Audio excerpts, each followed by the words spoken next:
Assalamualaikum warahmatullahi wabarakatuh. Perkenalkan, nama saya Kamili Eksana Hamam dengan NIM 177221065 dari kelas Perancangan Aplikasi Perpustakaan kelas B. Video ini saya buat untuk memenuhi tugas ujian akhir semester dari mata kuliah Perancangan Aplikasi Perpustakaan untuk menjelaskan bagaimana cara kita menjalankan aplikasi atau website dari Sipus atau Sistem Informasi Perpustakaan. Video ini saya buat dengan jujur dan mandiri berdasarkan dari keilmuan, pemikiran, dan pengalaman saya sendiri. Saya mengerjakan video ini sendiri tanpa dibantu atau bekerja sama dengan pihak manapun dan orang lain. Saya mampu mempertanggungjawabkan isi yang ada di dalam video ini. Nah, dalam menjalankan aplikasi sistem informasi perpustakaan itu, pastinya kita sudah diajarkan untuk menginput sintaks-sintaks yang ada. Nah, untuk langkah pertama dari kita menjalankan website Sipus atau sistem informasi perpustakaan ini, kita harus menyambungkan atau memastikan bahwa XM yang kita punya ini sudah tersambung atau sudah aktif. Jadi kita pastikan dulu XM-nya sudah aktif. Nah, ini kita pastikan bahwa Apache dan MySQL-nya sudah aktif dan tersambung. Kemudian, kalau misalnya kita mau menambahkan atau melihat database yang kita punya sudah sesuai atau belum, kita bisa mengklik bagian admin ini. Ini untuk kita bisa melihat dan menambahkan database yang kita punya apabila diperlukan. Nah, karena XM kita sudah aktif di Apache dan MySQL-nya, jadi kita sekarang bisa lanjut untuk mengakses website Sipus yang akan kita jalankan.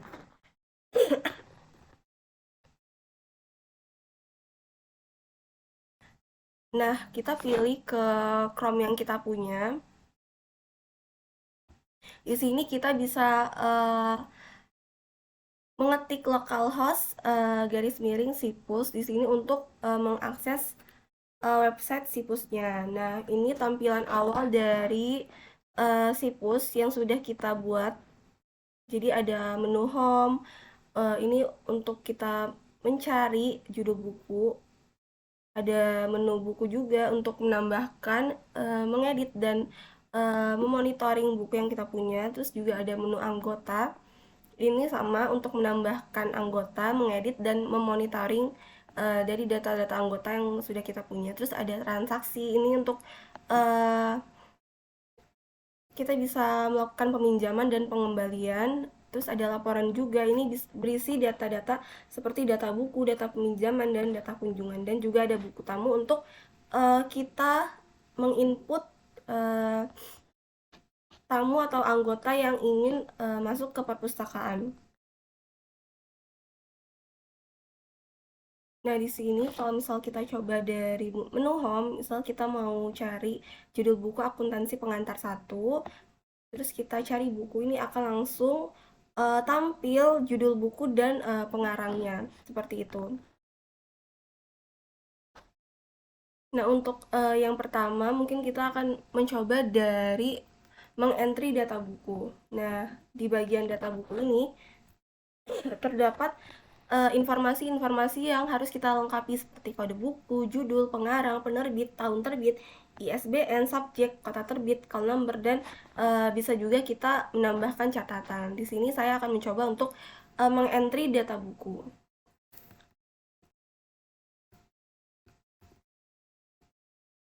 Ini kode bukunya, misal judul buku yang akan kita entry adalah judulnya Hujan. Pengarangnya adalah Terelie, penerbitnya Gramedia, tahun terbitnya 2009, ISBN-nya, subjeknya fiksi, kota terbitnya Jakarta, call number-nya 651.5. Ini kita coba untuk entry. Nah, setelah kita entry dan kita klik simpan, maka buku tersebut bisa kita lihat di monitoring data buku. Nah, di sini sudah masuk ya, TA010, Hujan, Terelie, Gramedia 2009, terus ISBN-nya juga muncul, subjeknya fiksi, tempat terbitnya Jakarta, dan call number-nya ini 651.5. Nah, jika kita ingin mengedit dari data buku yang sudah kita masukkan ini, kita bisa pencet dari edit ini. Apabila ada typo atau kesalahan informasi yang kita tulis, kita dapat mengeditnya di sini. Nah, kita coba edit tahun terbitnya. Kita coba edit jadi 2010. Dan kita simpan, maka akan muncul data yang sudah kita edit tadi, jadi tahunnya itu berubah jadi 2010, seperti itu. Nah, untuk selanjutnya, apabila terjadi data buku yang kita coba input ini ada dua gini, atau double, kita dapat menghapus salah satu data buku yang sudah kita masukkan. Misalnya, ini kan judul buku Hujan ada dua, misal kita mau hapus salah satunya karena terjadi kedoublean ini, kita bisa pencet menu delete ini. Nah, maka data buku yang sudah kita masukkan tadi itu akan terhapus seperti itu. Jadi di entry di bagian buku ini kita bisa mengentry, mengedit, dan melihat data buku yang sudah kita masukkan sebelumnya. Nah, untuk selanjutnya kita pindah ke menu anggota. Nah, di menu anggota ini kita juga dapat memasukkan data anggota. Semisal kita masukkan data anggota 177.216, kode anggota, nama anggotanya kita coba masukkan Aulia Rahman. Untuk KTP-nya kita masukkan juga, alamatnya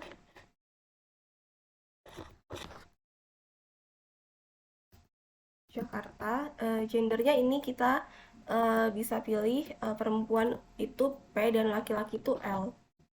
Kemudian kita klik simpan, maka entry data buku yang sudah kita masukkan sebelumnya, yang sudah kita input sebelumnya itu akan terlihat di bagian monitoring data buku. Nah, di nomor 16 ini yang sudah kita entry sebelumnya yaitu Aulia Rahman, ini sudah masuk datanya ke bagian 16. Nah, semisal ada typo atau ada informasi yang salah, itu kita dapat mengedit data anggota yang sudah kita masukkan dengan mengklik tombol edit. Nah, misal kita ubah jadi alamatnya di Bandung. Dan kita pilih menu simpan, maka data anggotanya sudah berubah jadi alamatnya di Bandung. Nah, misalnya jika dari data anggota ini terdapat kesamaan atau double dari nama anggotanya, ini kan di bagian satu ini ada Aulia Rahman, tapi di bagian 16 juga ada Aulia Rahman. Ini kita dapat menghapus salah satu data anggotanya dengan mengklik tombol delete ini, maka data anggota yang tadi kita masukkan dan double tadi itu sudah terhapus. Nah, selanjutnya kita beralih ke menu buku tamu. Di menu buku tamu ini kita dapat mengentry anggota-anggota yang berkunjung ke perpustakaan kita. Misal kita masukkan kode anggotanya 1772003. Ini kita entry atau submit. Nah, maka ini akan terdeteksi bahwa Muhammad Altaf ini mengunjungi perpustakaan kita di tanggal 23 Juni 2024 di jam 16:43. Nah, selanjutnya dari anggota-anggota tadi ini bisa melakukan transaksi peminjaman buku. Di menu transaksi kita pilih peminjaman buku. Lalu kita input kode anggota yang berkunjung ke perpustakaan kita. Ini 177203. Terus kita bisa input juga buku buku apa yang dipinjam oleh anggota tersebut. Misalnya kita masukkan TA 014 di sini. Terus kita klik simpan. Nah, di sini maka terdeteksi bahwa eh, Muhammad Altaf ini meminjam buku dengan kode TA 014 dengan judul bukunya ini Islam Sasak Wetu Telu versus Waktu 5. Nah, di sini juga kita dapat menginput buku lain, misal dari anggota ini ingin meminjam buku yang lainnya. Misal kita masukkan TA 023 di sini. Kita klik simpan. Nah, maka terdeteksi juga bahwa anggota ini meminjam buku keduanya yang berjudul Langsung Praktik Komputerisasi Akuntansi dengan MYOB seperti itu.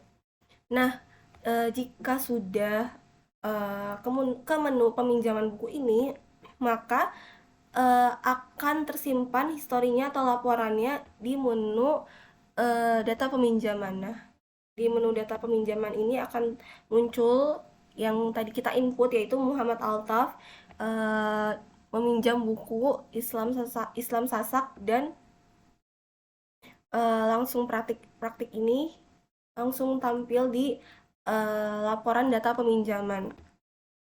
Nah, laporan data peminjaman ini berisi tanggal pinjamnya. Tadi Muhammad Altaf ini tanggal 23 Juni jam 16.44.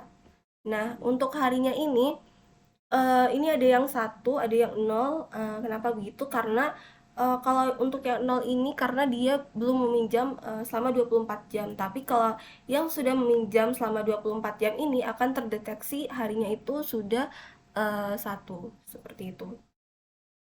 Nah, untuk kita dapat mengatur waktunya juga dan juga keterlambatannya itu mau berapa hari, itu kita dapat mengatur di menu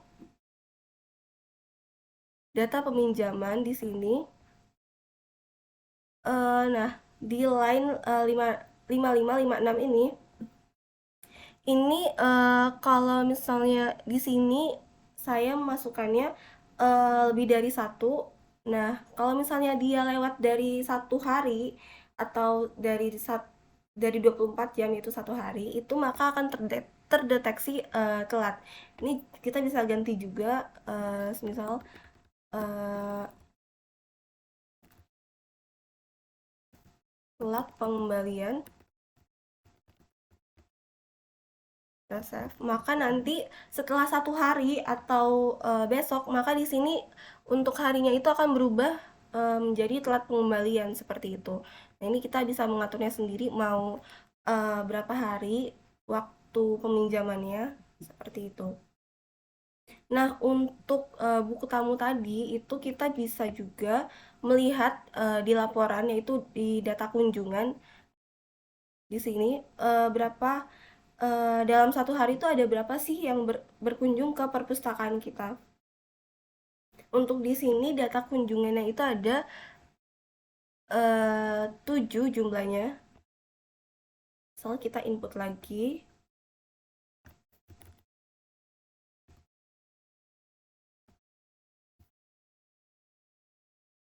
202.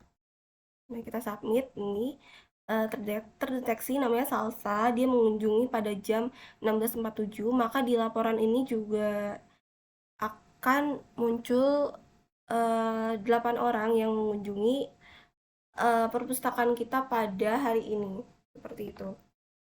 Nah, kalau misalnya kita mau menampilkan baik di buku tamu maupun di laporannya itu eh, data-data terdahulu atau nggak cuma hari ini aja, itu bisa misalnya di buku tamu yang saya coba.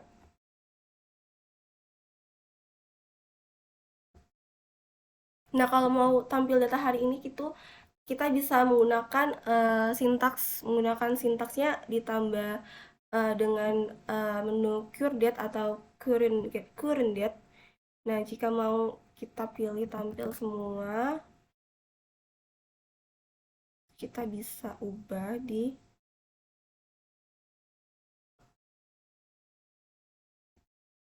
menu buku tamu.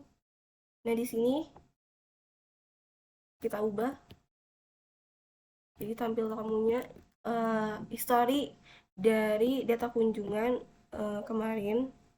Nah, ini maka akan muncul data kunjungan atau orang yang berkunjung pada hari sebelumnya di sini. Seperti itu. Nah, tapi kalau semisal mau yang hari ini aja, itu bisa pakai sintaksnya ditambahin current date seperti itu. Nah, ini untuk yang hari ini.